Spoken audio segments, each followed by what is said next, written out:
El Señor nos ha reunido junto a Él. El Señor nos ha invitado a estar con Él.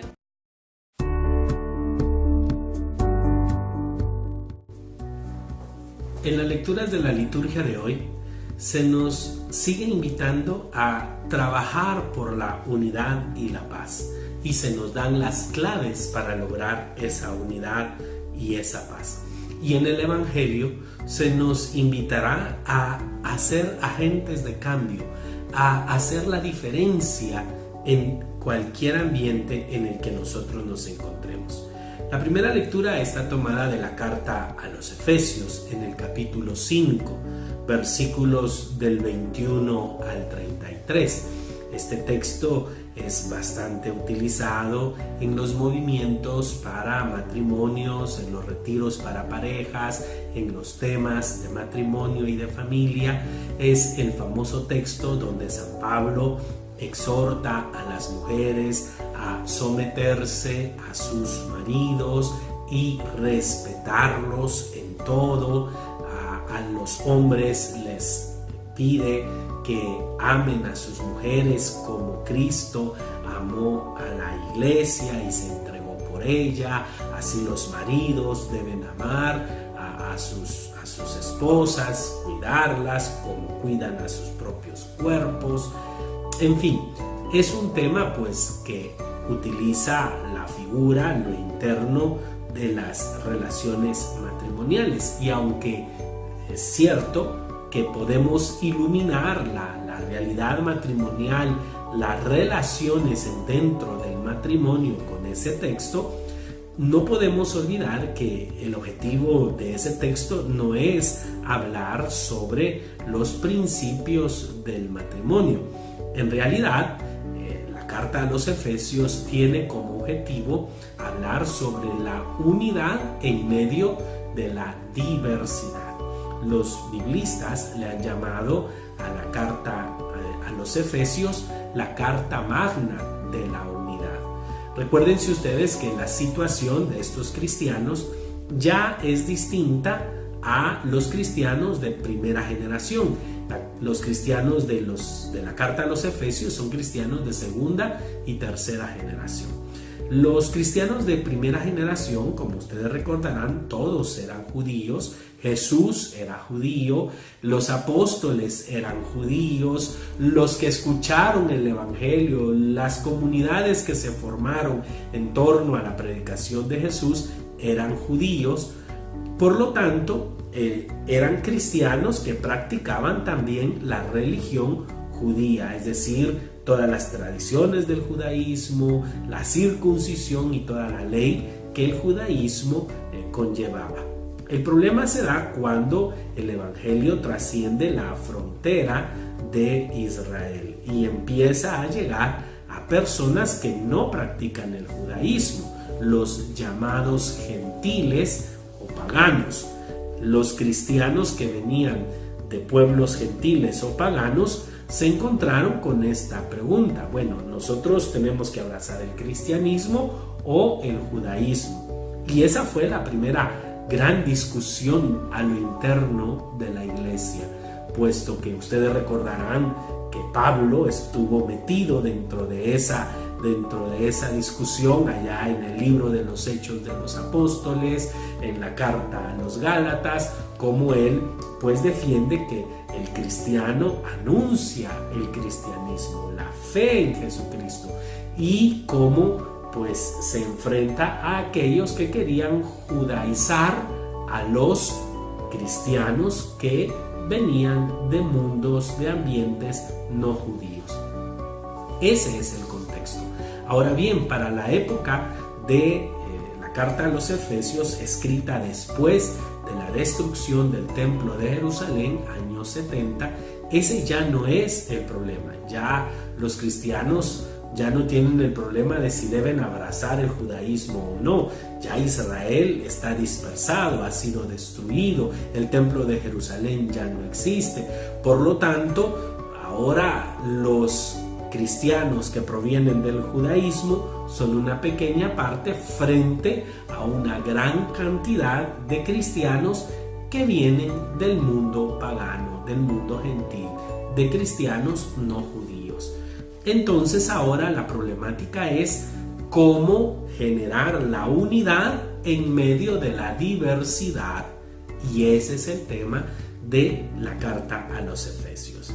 A la luz de esa realidad es que Pablo nos habla hoy sobre la familia, cómo la unidad dentro de la familia es posible si hay respeto a las normas, al orden, si hay sumisión, si hay humildad para entender que hay procesos, humildad para entender que hay normas dentro de la convivencia social, familiar necesaria, si hay respeto, pero sobre todo si hay amor de Cristo a lo interno de la familia, es posible entonces la unidad.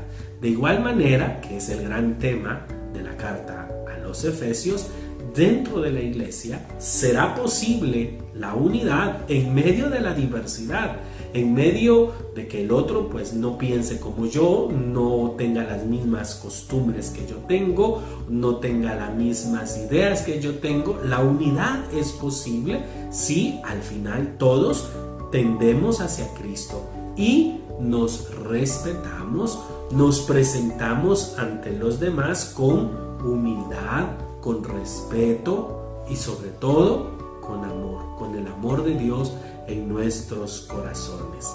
El Evangelio nos habla de dos parábolas. Es maravilloso el Evangelio de hoy, tomado del Evangelio según San Lucas en el capítulo 13, versículos del 18 al 21. Acá Jesús nos hablará de dos cosas pequeñitas que generan grandes cambios. En primer lugar, el pequeño grano de mostaza, que tiene el potencial de convertirse en un gran arbusto. Y también de la levadura, la pequeña cantidad de levadura, que frente a 3 medidas de harina, desde adentro la fermenta y la hace crecer. Así debemos de ser nosotros los cristianos. Desde nuestro testimonio, desde nuestro comportamiento, desde nuestra manera de ser, de vivir, desde nuestro respetar al otro, ser humildes y presentarnos con el amor de Dios ante los demás, podremos hacer la diferencia en los ambientes en los que nos encontremos. Podemos estar rodeados de mucho pecado, de mucha corrupción, de muchos principios y valores anticristianos. Pero allí donde hay un cristiano que vive su fe desde el amor, desde el respeto, desde la humildad, allí hay la oportunidad de que el reino crezca. Me encanta cómo lo dicen nuestros obispos latinoamericanos en el documento de Santo Domingo, cuando nos dicen que la iglesia no crece jamás por proselitismo, sino por atracción. Es decir, que la iglesia no es tanto de andar hablando, imponiendo, ganando debates sobre fe, sobre doctrinas, sobre costumbres, sino más bien, miren cómo se aman, así como ustedes se aman, así creerán que ustedes son mis discípulos. Si llegan a un lugar, dice Jesús en el Evangelio, cuando manda a sus discípulos, no lleven nada, no lleven ni bastón, no lleven ni alforja, no lleven dinero, no lleven otra ropa, vayan con lo que tienen puesto, pero una cosa sí lleven paz. Y a donde quiera que ustedes lleguen, digan la paz a esta casa. Y donde estén, compartan esa paz. De eso se trata el Evangelio. Desde nuestros pequeños gestos, desde nuestros pequeños actos, ser nosotros la diferencia. Me impresiona recientemente, acabo de ir a dejar a mi hija a su trabajo y en el recorrido que hago para ir a dejarla a ella a su trabajo, venía la gran caravana de migrantes de nuestros hermanos hondureños. De veras una realidad que parte el alma, que toca las fibras, porque uno puede tener diferentes conceptos o ideas, pero cuando estás delante de personas con necesidades migrando, tus conceptos y todas tus ideas de políticas o de leyes realmente no valen nada. Te das cuenta que lo más importante es el ser humano y su dignidad. Y cómo me impresionó de veras ver a personas que salían a las puertas de sus casas ofreciendo pan, ofreciendo frutas, ofreciendo agua. Me impresionaba ver cómo los carros se detenían y daban un poco de dinero a las personas.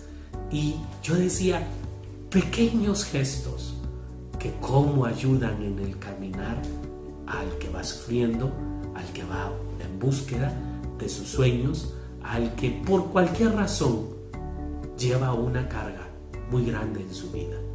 Aquel que con pequeños gestos puede hacerle la vida un poco mejor a un ser humano, ese se comporta como un verdadero discípulo de Cristo. Que Dios te bendiga. El Señor nos ha